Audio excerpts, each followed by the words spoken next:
Welcome back to the Customer Care channel. I'm Lisa Baker, your guide for creating customer experiences that actually matter. Before we get started, two quick things that I always talk about. If you're ready to take your customer strategy to the next level, check out my full customer experience course.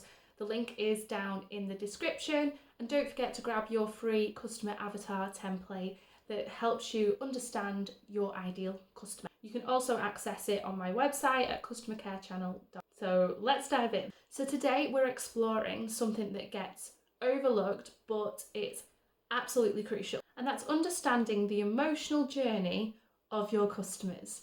And some people think, what is she talking about? Nobody cares. Customers just make the sale and move on.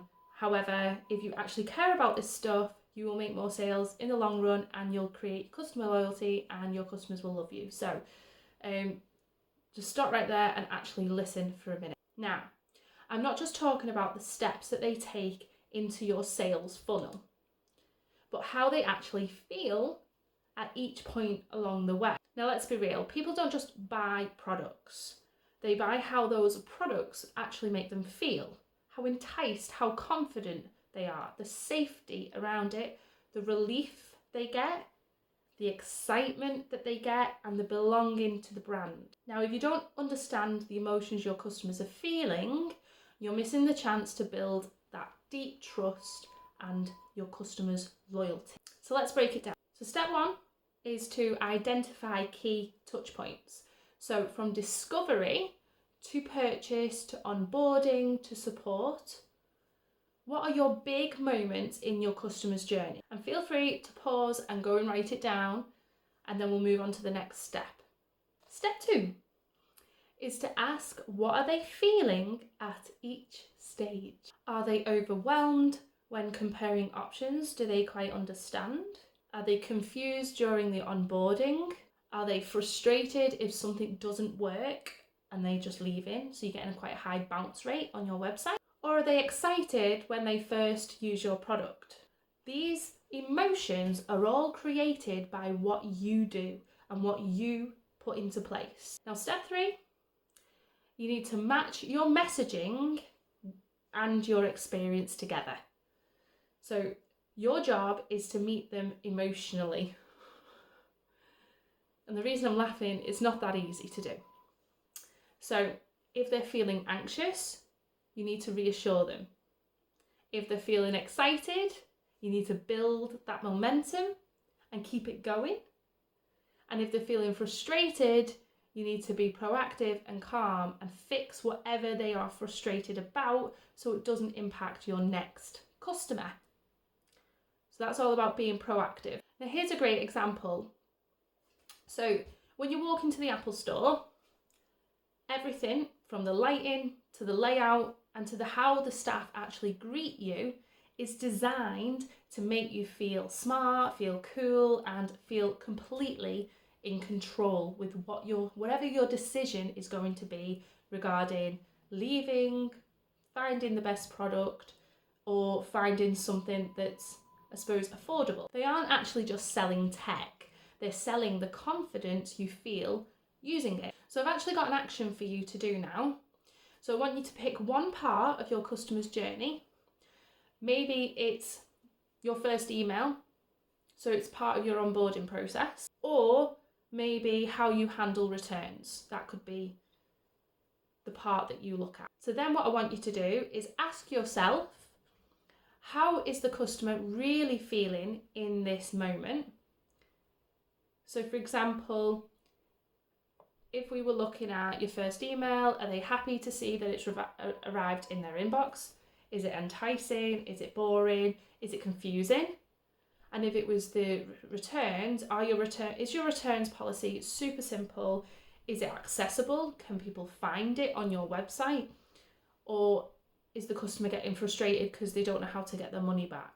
Have a look at how you can adjust your message, the tone, or even the experience to support the feeling that that person is feeling.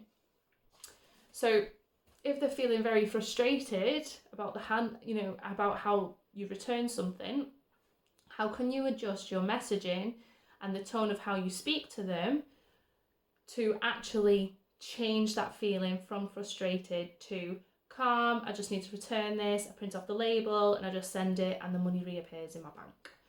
So have a look at a part of your process, have a look at how the person feels and whether that's a feeling you actually want them to be feeling, and if not, adjust. Even small changes can have a huge impact. So make sure you're not making loads and loads of changes in one go, just make a small change and see if things improve, because the fact is, if you make loads of changes, you won't actually know which one worked. So maybe this is time, now that you've looked at that one, to reflect a little bit. So ask yourself, am I paying attention to how my customer feels? Do I know where the friction points are? Have I actually been through my website, been through my sales funnel, discovered my company myself on Google, for example, to see where the customer is sent to? Do I know where the magic moments are, so the wow factor? And how can I, if they exist, how can I make them even better, or how can I build on that momentum to encourage the customer to come through to my website, for example, and then potentially make a sale if that product is right for that person. And more importantly, am I designing an experience that helps them feel confident, feel seen, and actually feel supported? So support is such a big part of making a sale, whether it's a product or a service. And a lot of businesses tend to fail at this point. They make the sale and then they're like, oh, next customer. When actually, if they concentrate on supporting this customer, that person will talk to people and tell them how good of an experience that they've had, which will then make sales. Whereas if you just make the sale and then move on to the next, you're going to be spending a lot more money on marketing than you actually need to. So have a look at what support you provide, whether that be documentations, user guides, you know what I mean, videos of how you use your product. Where are they accessible? Are they on your FAQ page? Do you have a specific support page on your website? So it's super easy and actually shouts out to the customer that's bought from you. And not only that, it's also good for a potential customer to see that help is there before they've even purchased. Now, if this is getting you thinking, I really want to know what's the biggest part of your business that you're going to tackle. So make sure you comment it down below if we're on YouTube.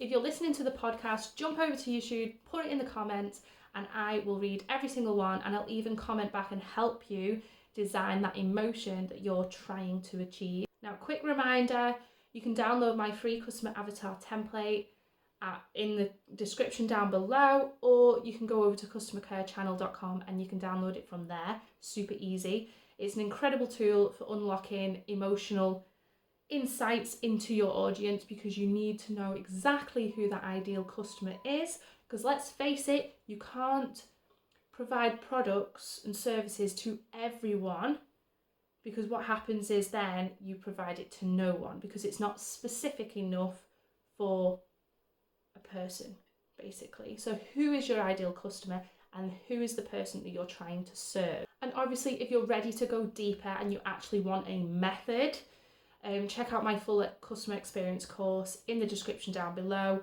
It's a method you can implement into your business and basically repeat each year or how often you ever want to, in order to improve, to keep you ahead of the game and give you that competitive advantage and build those customer journeys that you have always wanted. Now, thanks for watching and listening to this episode from the Customer Care channel.